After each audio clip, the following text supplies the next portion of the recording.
తినప్పుడు అప్పటి నుంచి కాళేశ్వరం పైన గట్టిగా ప్రశ్నించడం ఎవరు మొదలుపెట్టారు? భారతీయ జనతా పార్టీ మొదలుపెట్టింది. ప్రాజెక్ట్ని పరిశీలిద్దామని చెప్పేసి భారతీయ జనతా పార్టీ నాయకులు వెళ్దామంటే బీఆర్ఎస్ నాయకులు వెళ్ళనివ్వలేదు. ఇప్పటికి కూడా బారికేడ్స్ ఉన్నాయి. మేడిగడ్డ కుండిన తర్వాత వెళ్దామంటే వెళ్ళనివ్వలేదు. ఇదే రేవంత్ రెడ్డి గారు ఎలక్షన్ ప్రచారంలో ఏం చెప్పారు? అఖిల పక్షాన్ని తీసుకొని వెళ్తాను అన్నారు. ఇంతవరకు కూడా బ్యారికేడ్లు ఓపెన్ చేయలేదు, అఖిల పక్షాన్ని తీసుకొని పోలేదు. ఏంటి కారణం? ఏంటి రీజన్? నేను ఇప్పుడు కూడా చెప్తాను రేవంత్ రెడ్డి గారు మీరు చెప్పినటువంటి హామీలు ఏదైతే ఉన్నాయో, మీరు ఎలక్షన్ ప్రచారంలో మీరు ఏదైతే హామీలు ఇచ్చారో వాటికి తగ్గట్టుగా కాంగ్రెస్ పార్టీ కానీ మళ్ళీ చెప్తున్నారు వెళ్ళడం కాదండి, కాంగ్రెస్ ప్రాజెక్ట్ దగ్గర వెళ్ళడం కాదు. ఎవరైతే లోన్లు ఇచ్చిరో వాళ్ళు అథారిటీగా చెక్ చేసే బాధ్యత ఉంటుంది కదా. విడతల వారిగా వాళ్ళు మీకంటే ఫాస్ట్ ఉంటారు కానీ వాళ్ళు మీకంటే ఫాస్ట్ ఉంటారు, వాళ్ళు చూసుకుంటారు. ఏం లేదు, అంత ఈజీగా ఉన్నారు. పైసలు ఇచ్చేటప్పుడు పనుల యొక్క ప్రోగ్రెస్ కూడా చూస్తాయి కదా. పనుల ప్రోగ్రెస్ చూడకుండా పైసలు ఎట్లా ఇస్తాయి? ఇంకోటి చెప్పండి, ఇప్పుడు బీజేపీ నాయకులని కాళేశ్వరం ప్రాజెక్ట్ దగ్గర రానికపోవచ్చు కాక, కానీ అప్పులు ఇచ్చిన సంస్థలు రావచ్చు కదా. నేను ఒక భాష సంస్థలు రావచ్చు కదా. ఇప్పుడు వెంకట్ హోమ్ లోన్ తీసుకున్నాడు. హోమ్ లోన్ ఒక కంపెనీ, ఒక బ్యాంక్ హోమ్ లోన్ ఇచ్చింది. హోమ్ లోన్ ఇచ్చిన తర్వాత కన్స్ట్రక్షన్ స్టార్ట్ చేశాడు. కన్స్ట్రక్షన్ స్టార్ట్ చేసిన తర్వాత ఒక స్లాబ్, రెండు స్లాబ్, మూడో స్లాబ్ వైజ్గా బ్యాంకు అమౌంట్ రిలీజ్ చేస్తూ ఉంటుంది. మొత్తానికి పూర్తయిన తర్వాత ఈ కన్స్ట్రక్షన్లో ఏమేమి మెటీరియల్ వాడారు, అసలు సిమెంట్ ఎంత వాడాలో అంత వాడా లేదా, పిల్లర్లు ఎంత సైజులో వేయాలో అంత సైజులో వేసాడా లేదా, అవన్నీ చూడరు. బ్యాంక్ ఇచ్చినవాడు ఏం చూస్తారు? కట్టే స్తోమత ఉందా లేదా. మీరు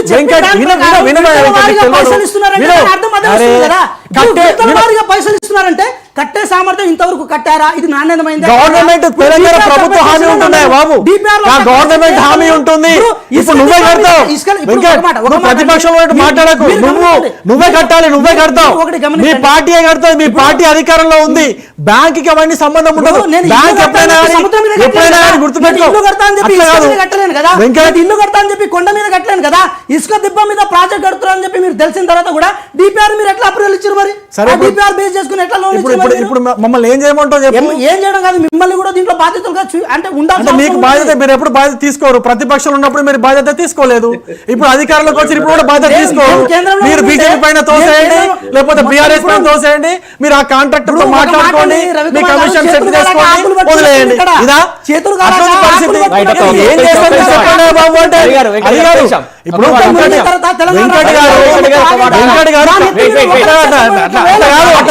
వెంకట్ గారు మీరు అధికారంలో ఉన్నారు, మీరు అధికారం లాంటి పనికిరాని ప్రాజెక్టులు కట్టడం వల్ల మా నెత్తి మీద 1,90,000. ఎగ్జాక్ట్లీ. ఇప్పుడు మీరేం చేయాలా? మీరు అధికారంలో దాన్ని ఎంక్వైరీ చేయించండి, ఆ డబ్బులన్నీ కక్కించండి. మీకు ఆ దమ్ము లేదా?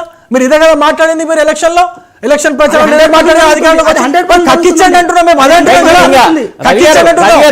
కక్కించకుండా అవన్నీ తెలుసు, నిజంగా ప్రజలకు మేలు చేయాలని చెప్పి మీరు కూడా మాకు అవన్నీ తెలుసు. నేను వెంకట్ కి కాంగ్రెస్ పార్టీకి ఒకటే రిక్వెస్ట్ చేస్తున్నా, అవినీతి జరిగిన మాట వాస్తవము. ఆ వాస్తవాల్ని మీరు బయటికి తీయాల్సిన బాధ్యత మీకు ఇచ్చారు ప్రజలు మీకు ఇచ్చారు. మీరు ఖచ్చితంగా బయటికి తీయాలి. తప్పించుకుంటా అంటే ఊరుకునే లేదు. రవి గారు, మీరు ఈ అవినీతి జరిగిన ఇవన్నీ కక్కించాలంటున్నారు కదా. బీజేపీ అధికారంలోకి వచ్చినప్పుడు కూడా మీరు ఏం హామీ ఇచ్చారు జనాలకి? బీజేపీ అధికారంలో ఎప్పుడు వచ్చిందని రాలేదు కదండి. అధికారం వస్తే నేషన్ లో వచ్చినప్పుడు ఏం హామీ ఇచ్చారు? అవినీతి కావచ్చు, బయట రాష్ట్రాలకు పోయినటువంటి డబ్బు కావచ్చు, 100% చెప్పేసి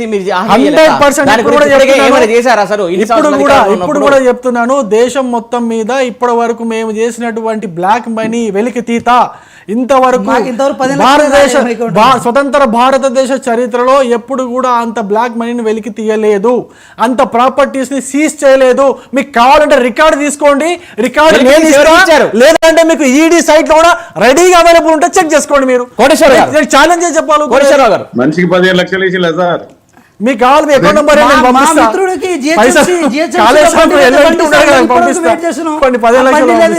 సరిపోతే 15 లక్షలు ఇంకేమన్నా కావాలా? 1,00,000 కోట్లు వేసినాడు, 15 లక్షలు ఏం సరిపోతాయి మీకు?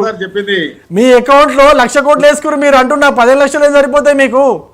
1,00,000 కోట్లు వేసుకున్నాడా? విదేశాల్లో 15 లక్షలు ఇస్తాను అంతా పోయిందండి. మీరు ఏం మాట్లాడారు? నౌకర్లు ఇస్తా అన్నారు కదా, ఒక్క నౌకరీ ఇప్పుడు శ్రీనివాస్ ఒకసారి ఆగండి. విదేశాల్లో దాచినట్టు 2014 ఎన్నికల్లో ప్రచారం చేసిన మాదిరి ఏమీ తేలేదు. ఏమంటారు కోటేశ్వరరావు గారు, మీ ఆడియో బ్రేక్ అవుతుంది, మళ్ళీ చెప్పరా? విదేశాల్లో దాచినట్లు చేసినటువంటి ప్రచారానికి సంబంధించి ఆ తర్వాత ఎలాంటి కార్యాచరణ లేదు. నరేంద్ర మోడీ గారి నుంచి ఇదిగో మేము ఇంత తెచ్చామనేటువంటి ఒక ప్రకటన కూడా లేదు. నేను ఇది గట్టిగా చెప్తున్నా, మరొకసారి చెప్తున్నా, అదంతా పెద్ద బూటకం. అది ఒక్క పైసా కూడా బ్లాక్ మనీ తేలేదు అనేటువంటిది ఒకటి.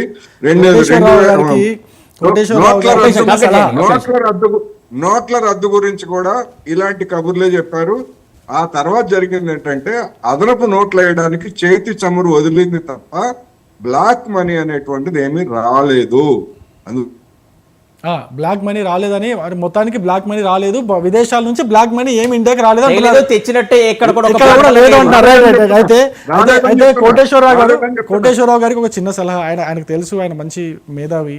మీరు పని చేయండి, మీరు నాకంటే బాగా ఇన్ఫర్మేషన్ బయటికి తీయగలరు. మీకు కొన్ని రిఫరెన్స్లు ఇస్తా, ఆ రిఫరెన్స్లలో వెళ్ళండి. బయట నుంచి ఇక్కడ ఇండియాలో నుంచి నేను చెప్తున్నా వినండి, భారతదేశంలో నుంచి డబ్బు దోచుకొని బయట దాచుకున్న వాళ్ళ ఆస్తులు వినండి సార్, వినండి చెప్తున్నా వినండి.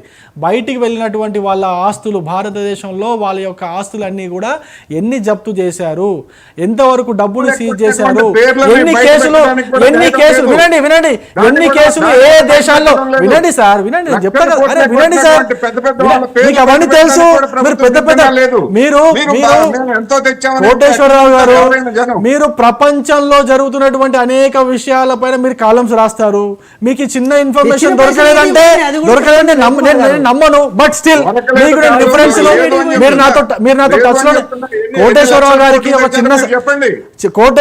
గారికి ఒక చిన్న సజెషన్, ఏ దేశంలో ఏ కోర్టుల్లో విదేశాల్లో ఏ దేశాల్లో ఇప్పటి వరకు కూడా ఇంకా కేసులు నడుస్తున్నాయి, ఆ కేసుల వివరాలు, వాళ్ళ యొక్క ఆస్తులు, భారతదేశంలో ఉన్నటువంటి వాళ్ళ యొక్క ఆస్తులు జప్తు చేసినటువంటి వివరాలు, అవన్నీ కూడా నేను మాతో టచ్ లో ఉన్నారు కదా, మీకు వాట్సాప్ లో PDF కాపీలు పంపిస్తాను. ప్రతి ఒక్కటి మీరు నోట్ చేసుకోండి. నెక్స్ట్ డిబేట్ లో దాని గురించి కూడా డిస్కస్ చేద్దాం. మీకు ప్రతి ఒక్కటి పంపిస్తా. భారతదేశంలో కాకుండా విదేశాల్లో ఏ దేశంలో, లండన్ లో ఎన్ని కేసులు నడుస్తూ ఉన్నాయి, అమెరికాలో ఎన్ని కేసులు నడుస్తూ ఉన్నాయి, న్యూజిలాండ్ లో ఎన్ని కేసులు నడుస్తూ ఉన్నాయి, ఇవన్నీ కూడా మీకు వివరాలు పంపిస్తా.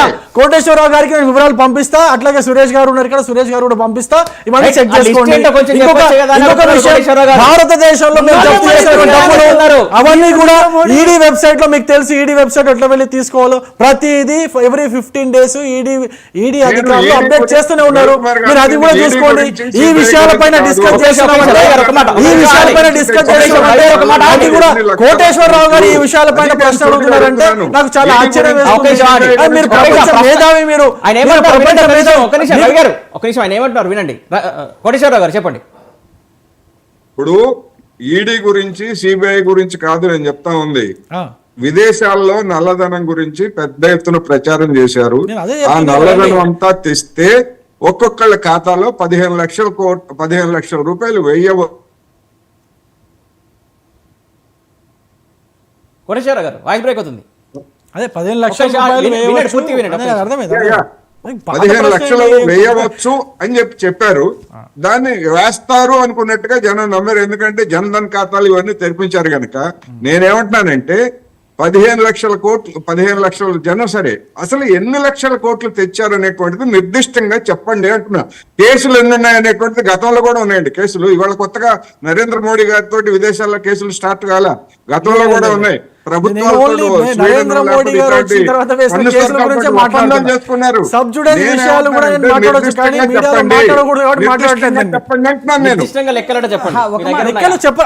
ఇప్పుడు కోటేశ్వరరావు గారికి తెలుసు ఏదైతే డీటెయిల్స్ ఎంత ఎన్ని ఆస్తులు తెలిస్తే జప్తు ఆయన చేశామో ఎందుకు నేను అడుగుతారు? అదే తెలియదు చెప్తున్నా. కాబట్టి లెక్కలు మళ్ళా సార్, నేను అదే చెప్తున్నాను. సార్. మొన్న నేను అదే చెప్తున్నాను. నేను అసలు దాటవేయట్లేదు. సమస్య లేదు, నేను దాటవేసే ఛాలెంజ్ లేదు. నేను ఒకటే విషయం చెప్తున్నా, మీకు ఎన్ని విషయాలు అంటే ఎన్ని కేసుల్లో ఎంతవరకు కాదు. ఎంత మీకు కేసు clarity కేసు ఇస్తాను. కాకుండా జప్తు ఎట్లా చేస్తాం సార్? కేసుల గురించి కేసు కాకుండా జప్తు ఎట్లా చేస్తాం అంటున్నా. రవి గారు కేసు కాకుండా జప్తు చేయడానికి వీలుండదు. అసలు అవే తెచ్చిన చెప్తున్నారు. డబ్బుకు సంబంధించి ప్రతి ఒక్క వివరం నేను కోటేశ్వరరావు గారికి పంపిస్తాను అని చెప్పేసి నేను ఇప్పుడే చెప్పాను.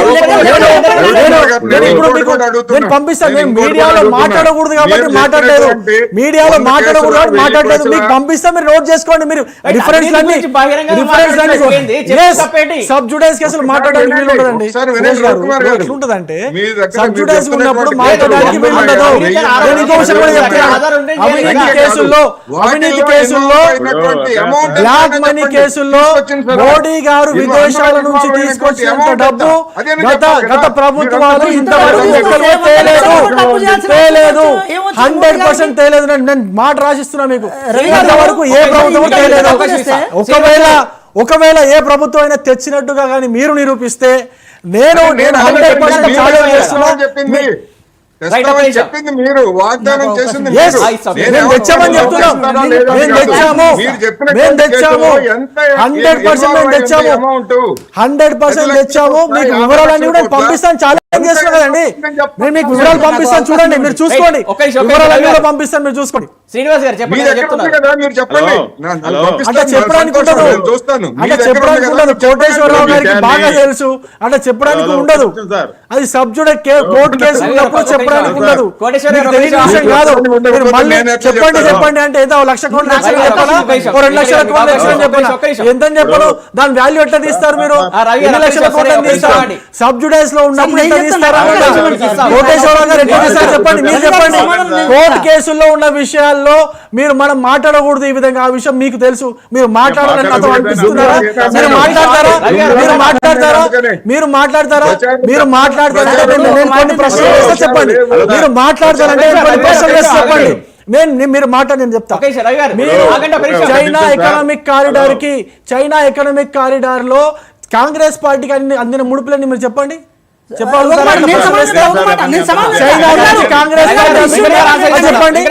చైనా నుంచి మీ కమ్యూనిస్ట్ డబ్బులు ఎంత అడగని చెప్పండి.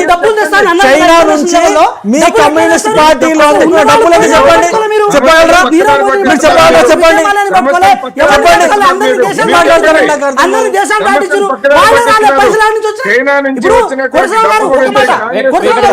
ఇంకోళ్ళకి వచ్చినా ఎంత వచ్చినా ఆ డబ్బు నల్లధనం గురించి మీరు చెప్పండి అంటే మీరు అదే అసలు విషయం మళ్ళీ చెప్తున్నాను. నల్ల డబ్బుకు సంబంధించిన విషయంలో మీరు మాట్లాడాలంటే మీరు కాళేశ్వరాన్ని సబ్జెక్ట్ కన్ఫర్మ్ అవ్వకుండా మీరు కాళేశ్వరం కాకుండా కేవలం మోడీ గారు తీసుకొచ్చిన నల్ల డబ్బు ఎంత అని అడుగుతున్నారంటే మీరు ఇక్కడ కాంగ్రెస్ ఎన్నికేసుకొస్తున్నట్టు, ఇక్కడ బీఆర్ఎస్ ఎన్నికేసుకొస్తున్నట్టు. చర్చ విషయం కాకుండా, సబ్జెక్ట్ కన్ఫైన్ కాకుండా మీరు వేరే విషయాల్లో వెళ్తున్నారంటే నేను మీకు చెప్పాను కూడా సబ్జెక్ట్ కాదు, ఇది సబ్జెక్ట్ కాదు. అయినప్పటికీ కూడా మీకు డీటెయిల్స్ పంపిస్తానని చెప్పినాక కూడా మీరు నాతో టచ్ లో ఉన్నారు. వాట్సాప్ లో మీరు అనేక విషయాలు నాతో షేర్ చేసుకుంటారు. నేను కూడా మీతో షేర్ చేసుకుంటా. నాకు సమయం ఇవ్వాలి కదా. ఇప్పుడు నంబర్ చెప్పండి, నంబర్ చెప్పేస్తారు. లైవ్ లో టీవీలో నంబర్ చెప్పేస్తారండి. నాకు అర్థం కాదు. సురేష్ గారు నేను చెప్పే నంబర్ కరెక్టా రాంగా ఏంటి వెరిఫికేషన్ చేసుకుని చెప్తారా? ఊరికే చెప్పేస్తారా? పబ్లిక్ డొమైన్ లో చెప్తున్నాము. రవి గారు ఒక మాట ఒక్క నిమిషం. సమాజం అంతా మీరు చేసేటువంటి గొప్ప గురించి చెప్పాలి. కోటేశ్వరరావు గారు ఏమన్నారు సార్? 15 లక్షలు మీరు 2014 ఎలక్షన్ల మీకు ప్రతి వ్యక్తికి నల్లధనం తీసుకొచ్చి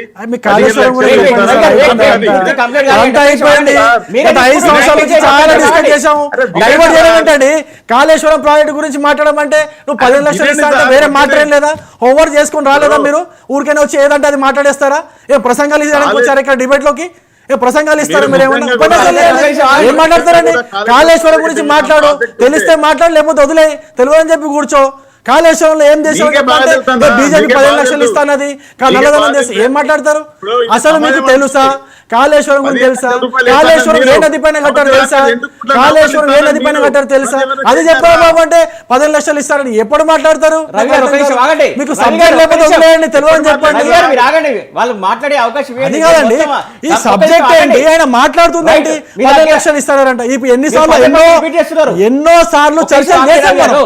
చర్చలు చేసిన దాని ఒక గురించి నిమిషం మళ్ళీ ఆగండి కదా. మాట్లాడితే ఎలా అండి? ఆగండి, నాకు ఒక నిమిషం అర్థం ఆయన కాదు. కంప్లీట్ చేయనియండి కదా. సార్ కాళేశ్వరం ప్రాజెక్టు గురించి ఎవ్వరు ఏం మాట్లాడినా మీరు కేంద్ర రాష్ట్ర ప్రభుత్వం దరఖాస్తు చేయవలసిందే, కేంద్ర ప్రభుత్వం ఎంక్వైరీ చేయాల్సిందే.